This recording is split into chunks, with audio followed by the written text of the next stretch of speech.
કે મહાપ્રભુજી નો ભૂતલ પર પધારવાનો જે ઉદ્દેશ્ય છે એ દૈવી જીવોનો ઉદ્ધાર કરવો, ભાગવતના ગૂઢ અર્થોને પ્રગટ કરવા અને સેવા માર્ગ ચલાવવો. ત્રણ આજ્ઞાઓ મહાપ્રભુજીને થઈ છે, પણ હજી ભગવત કાર્ય બાકી છે.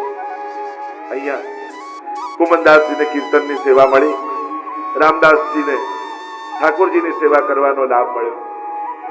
શ્રીનાથજી બાબા જે રીતે સારસ્વત કલ્પમાં વ્રજ ભક્તો ઉપર કૃપા કરવા માટે એમના ઘરે પધારતા, એમને ત્યાં માખણ ચોરી કરતા, એમને અનેક પ્રકારના સુખ આપતા, એવી જ લીલા હવે શ્રીનાથજી બાબા અહીંયા શરૂ કરી.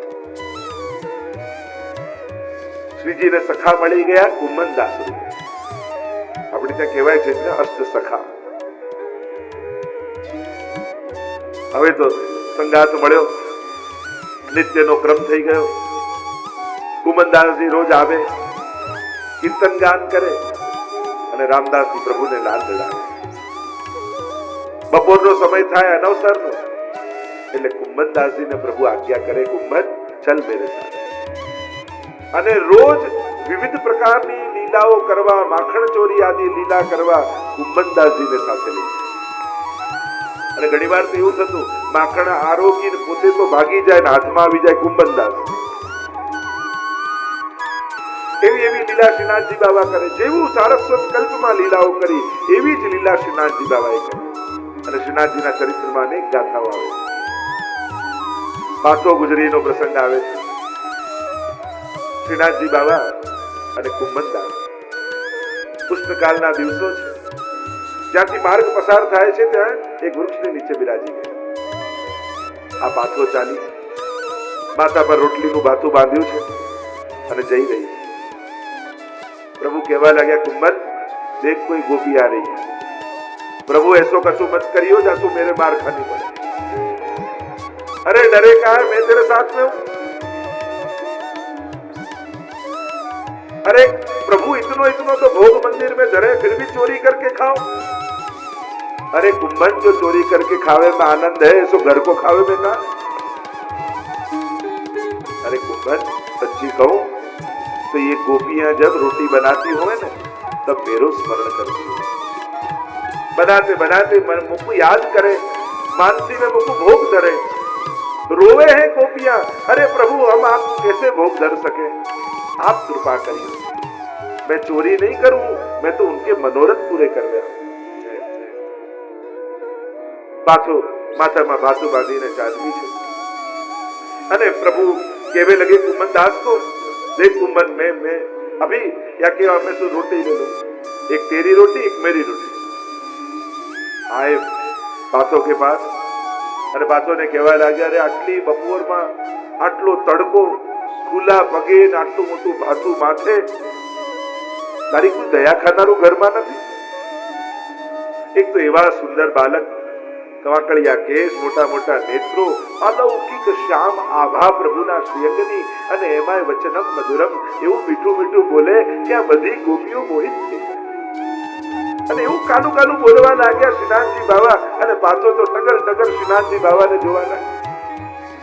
અરે એસો કર, થોડી દેર યા બેઠ, જો આ સરસ છાંયડો છે, થોડી વાર આરામ કર, પછી તું જા. આવી ઉતાવળ ક્યાં છે? અરે નાના મારો છોકરો રાહ જોતો હશે, ભૂખ્યો હશે, અને રોટી ખવડાવવા જોઈએ.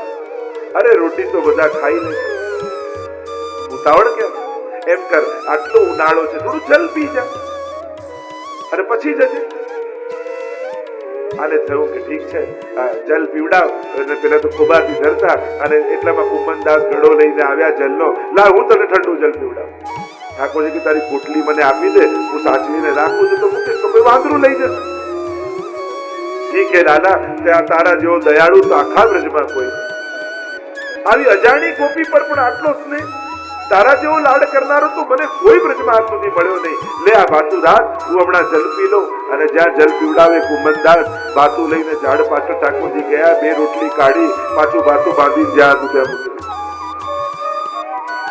ઠંડુ પાણી પીને તૃપ્ત થઈ પાછો કહેવા લાગી, અરે તમે બંને તો કેવા સારા છો, કેટલી મારી ચિંતા કરી, મારું કેટલું ધ્યાન રાખ્યું, અને મારા ખૂબ ખૂબ આશીર્વાદ તમને છે કે તમે કેટલી લોકોની સેવા કરી રહ્યા છો. ઠાકોરજી કે અમને તો આવી જ સેવા કરવામાં આનંદ આવે, અને જ્યારે અહીંયાથી પસાર થાવ આવી સેવાનો લાભ ચોક્કસ અમને આપો. અને પેલી ગોપી તો પ્રસન્ન થઈ અને પાછો તો ચાલી અને પાછળ સંતાડેલી 2 રોટલી કુંમનદાસને કાઢીને આપી કે આ 1 રોટી તારી અને 1 રોટી મારી. બંને એક એક બટકું ભર્યું અને ઠાકોરજી કહેવા લાગ્યા, જો કેવી મીઠી રોટી, આપણે ભલે કેટલું ખાઈએ ઘરે, પણ જે આ ચોરી કરી ભક્તોનું લઈ અને જે આરોગી છે ને એમાં જે મીઠાશ આવે એવી તો ક્યારે આવતી નથી.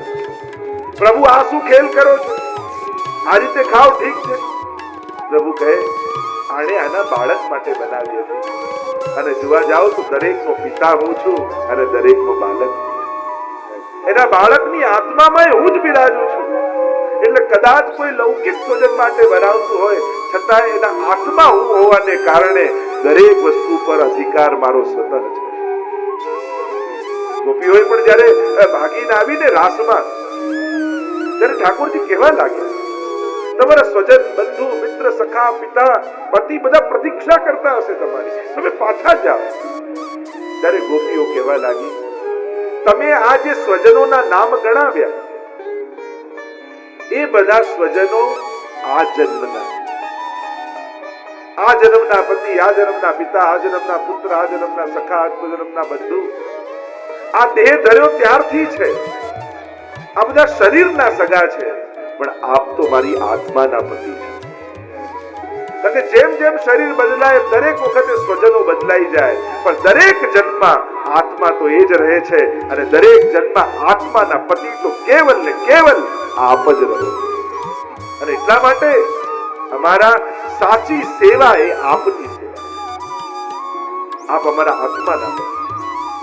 એમ રાસમાં પણ ચર્ચા આવી છે. અહીંયા પાછો ગઈ અને ઠાકોરજી પાછો ગુજરી પર કૃપા કરી એનો સ્વીકાર કર્યો. આપણે કેટલાય મોટી મોટા મનોરથ કરી, સામગ્રીઓ ધરીએ, કાનીઓ આપીએ, સજાવટ કરીએ, કોણ જાણે પ્રભુ આરોગ્ય ન આરોગ્ય. પણ હા, શ્રી વલ્લભની કાની આપણે નિશ્ચિત પ્રભુ આરોગ્ય, પણ પ્રભુ જેનું અંગીકાર કરવા ઈચ્છે છે સામેથી પધારીને તેનો સ્વીકાર કરે, મનોરથો પૂરા કરે. આમાં જ પ્રભુનો મહાપ્રભુજી ત્યારે સ્તુતિ કરતા કહ્યું, યશો વિસ્તાર. આમાં જ પ્રભુના યશનો વિસ્તાર. આગળ પ્રસંગ આવ્યો ખેમો ગુજરીનો. એકવાર પ્રભુ અને કુંમનદાસ બિરાજ્યા છે, અને ખેમો ગુજરી માથામાં મટકી દહીંની લઈને ચાલી. ठाकुर जी कहने लगे, कुंभन देखो वाली ना रही, माथे में दही की मटकी है, प्रभु हमें तो क्षमा करो, आप तो आरोगी ने भागी जाओ छो ने हूँ भागी नहीं सकतो, मैंने हूँ पकड़ाई जाऊं। अरे सखा है मेरो तो, चल चल मेरे साथ में तुम दही खवाओ। अरे ये गोपीन को दही ऐसो मीठो हो, चल मेरे साथ। अरे प्रभु आज कौन सी लीला करोगे, देख तो जा। જ્યાં ખેમો ગુજરી જાતી નીકળી, ઠાકોરજી એક પગ ઊંચો કરીને કૂદવા લાગ્યા, અરે मेरे पाँव में कांटा लग गयो, कोई निकाल दो, अरे मेरे पाँव में कांटा लग गयो, कोई निकाल दो। કુંભનદાસ ઝાડની પાછળ બતાડી દીધા અને પ્રભુ એક પગ ઊંચો કરીને કૂદવા લાગ્યા। એટલામાં આ ખેમો ગુજરી જતી હતી, એને થયું આવું સુંદર બાળક, એના પગમાં કાંટો વાગી ગયો, અરે લાવ હું કાઢી દો। કહેવે લગી ખેમો ગુજરી, ला ला ला लाला मैं तो को निकाल दूं कांटा, अरे बड़ो दुख है, जल्दी निकाल, मेरे पैर में बड़ो कांटो। माथा में मटकी अने पीली झूकी मटकी आम पकड़ी राखी ने वड़ी नीचे बेसी अने पगमांथी आम कांटो काढे, पण माथे दही अने ठाकोरजी उपरथी दहीनी मटकीमांथी दही काढी काढीने आरोगवा लागे। अरे पेली बिचारी कांटो पोते के आटला कोमळ चरणने कांटो गयो क्या, अने दही आरोगे आम अने एमांथी बे टीपा पड्या आनी गुजरी ऊपर, अने ज्यां आनी ऊपर पड्या ने ऊपर जोयुं, अरे लाला तू तेरो दही गारो करे, चोरी करे मेरे साथ, मारा दही नी चोरी करे। अरे तू ओછી નથી, मारा पग आटला कोमळ, कांटो काढवामां કેટલી વાર लागे, आटली વાર लागे? मारा चरणोना स्पर्शनो आनंद लई रही छे तू, नहीं तो कांटो काढवामां 1 सेकंड लागे ने तू आ કેટલી વારથી કાંટો ગોતું એમ કહીને મારા ચરણોના સ્પર્શ કરે। કપટ તો તું કરે છે. પેલીને ડરાવી અને બિચારી જતી રહી. કુંભનદાસ કે પ્રભુ આવા ખેલ કરો. એક તો એનું દહીં આરોગી ગયા અને એને બિચારી ડરાવી દીધી અને એને કહ્યું જો તારે હવે અહીંયાથી નીકળવું હશે દહીં વેચવા તો અમારો લાગુ આપવો પડશે. રોજ તારે અમને દહીં આરોગાવવું પડશે તો તને અહીંયાથી જવા દઈશું. તારું બધું દહીં લઈ લઈશું. ગોપી કે ના, નિત્ય આપને આરોગાવીશ. મનોમન તો ગોપી કે અમારો હાથ તો મનોરથ હોય. પ્રભુ અમે અહીંયાથી એમને નથી નીકળતા. અમને ખબર હોય છે કે આપ અહીંયા હોવ છો અને આપ માંગશો અમે ધરીએ અને આપ આરોગે એમાં આપને આનંદ નથી આવતો, પણ આપ આપની આ લીલા કરી અને અમારું લઈ લો એમાં આપને વધારે આનંદ આવે. એટલે પ્રભુ આવી લીલા આપ કરીને સ્વીકારો. એટલા માટે અમે આ ખેલ કરીએ છીએ, એટલા માટે અમે આવા નાટક કરીએ છીએ. પણ અમારું લક્ષ્ય એ હોય છે કે અમારી સામગ્રી પર આપનો અધિકાર. એટલે તો દાન લીલામાં ગોપીઓ પ્રસન્ન થાય છે. કંચન મોલ ભઈ આજ દધી કંચન મોલ ભઈ. જયારે ઠાકોરજી આરોગી લે ને ત્યારે ગોપીઓને થાય કે આજે અમારું દહીં તો અણમોલ બન્યું, સોનાના ભાવે થઈ ગયું. કારણ કે જા દધી કો બ્રહ્માદિક ઈચ્છત તો ગ્વાલીન બાંટ દઈ આજ દધી કંચન મોલ ભઈ. બ્રહ્માજી આદિ દેવતાઓ જેના માટે લાલાયિત રહે છે એ અજરામૃત દેવતાઓને નથી મળતું અને એ ગુવાળિયાઓને મળી જાય છે. પ્રભુ આજ તો આપની કૃપા છે. કાગ કે ભાગ કહા કહીએ હરી હાથ સો લે ગયો માખન રોટી. દેવતાઓ રહી ગયા અને બ્રજના કાગડાઓએ ફાવી ગયા. એવા દુગ્ધાદિ ચૌર્યેણ યશો વિસારી.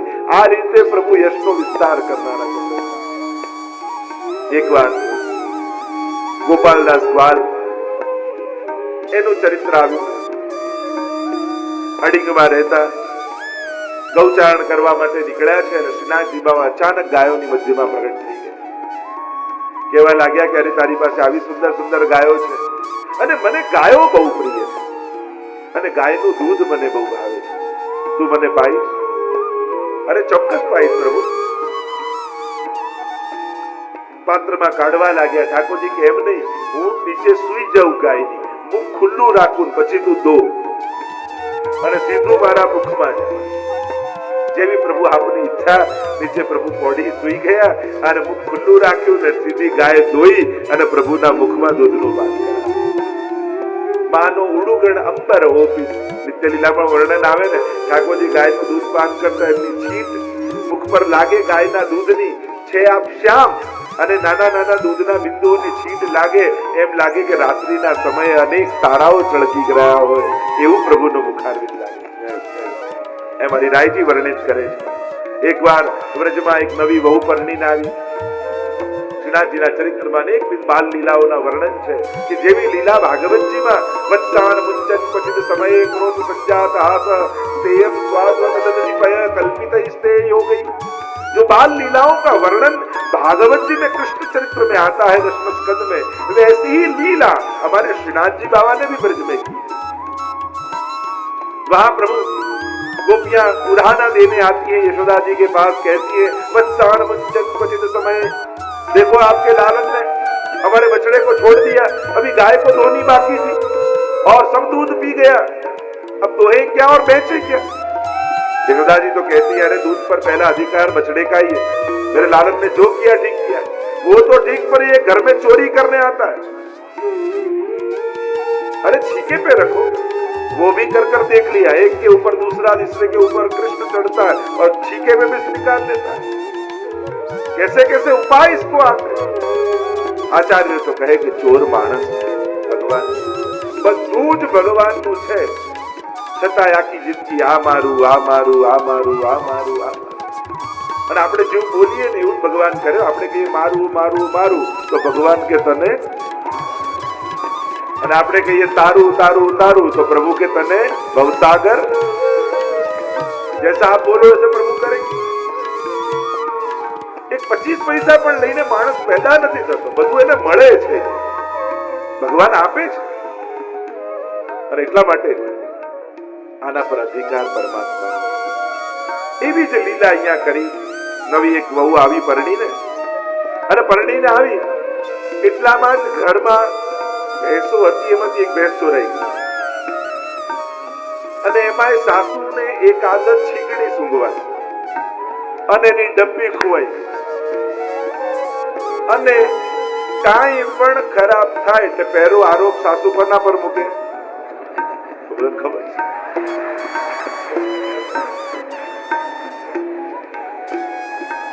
થયું કે આના પગલા પડ્યા એટલે આ બધું થયું. અને પેલીને ચિંતા થાય કે હમણાં નવી નવી પરણીને આવી છું અને જો મારા માટે આવી છાપ ઘરમાં પડી જશે તો મને ક્યારે ઘરમાં માન નહીં મળે. શું करूं? हे पर्वत के देवता, हे श्रीनाथ जी बाबा, हे देव दमन, मेरी रक्षा करो.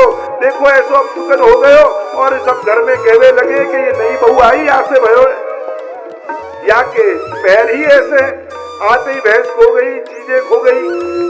कहा कर गौ ने एम कहू के कोने कहवा जाऊं. સાંભળ્યું હતું કે ये पर्वत के जो देवता है श्रीनाथ बाबा है सबके मनोरथ पूरे करे. मनोमन विचार करने लगी.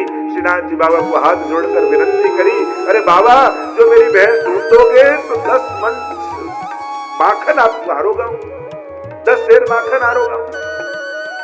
और जब 10 सेर माखन आरोगा ये मनोरथ कियो और ठाकुर जी ने कहू कि अरे आना आटલું માખણ તો આરોગવા જેવું છે અને ક્યાંથી ભેંસ ગોતીને એના જે ગૌશાળા હતી એમાં મૂકી ગયા હતા અને સાસુની ડબ્બી તો એના તકિયા નીચેથી જ મળી ગઈ અને બધાને થયું જો આ ખોવાઈ ગયું હતું અને વહુ આવી એના પગલા એટલા સારા છે કે ખોવાયેલું બધું મળી ગયું. અમારા શ્રીનાથજી બાબા ત્યાં પર્વત પર બિરાજેલા એવા લીલાઓ કરે, ભક્તોના મનોરથો પૂરા કરે અને એમનામાં વિશ્વાસ દ્રઢ કરે. અને બપોરનો સમય હતો, બધા કામે લાગ્યા હતા એટલામાં શ્રીનાથજી બાબા આવ્યા આના ઘરમાં और कहने लगे वही गोपी है जाने मानता रखी थी 10 शेर की. हाँ आप कौन हो? अरे मैं वही पर्वत को देवता, वही श्रीनाथ जी बाबा देव दमन और तेरो मनोरथ पूरो करवे आयो. ला आरोगा. अरे वो तो गोपी इतनी प्रसन्न हो गई, अरे मेरे तो मन में मनोरथ था पर मैं घर तो निकलूं कैसे? जो हूँ निकली ने अपना मंदिर आऊं तो बधाने खबर पड़ी जाए कि आने कांईक मानता राखी से केम ત્યાં ગઈ મંદિર. આ તો સારું થયું પ્રભુ આપ પધારી ગયા. રોજ થોડું થોડું માખણ બચાવીને છુપાવીને રાખું છું અને થાય કે 10 દિન માખણ થાય પછી આપની પાસે આવી. ઠાકોરજી કે હું કોઈનું કંઈ બાકી રહેવા દેતો નથી, તું આવે એના પહેલા હું તારા ઘરે આવી.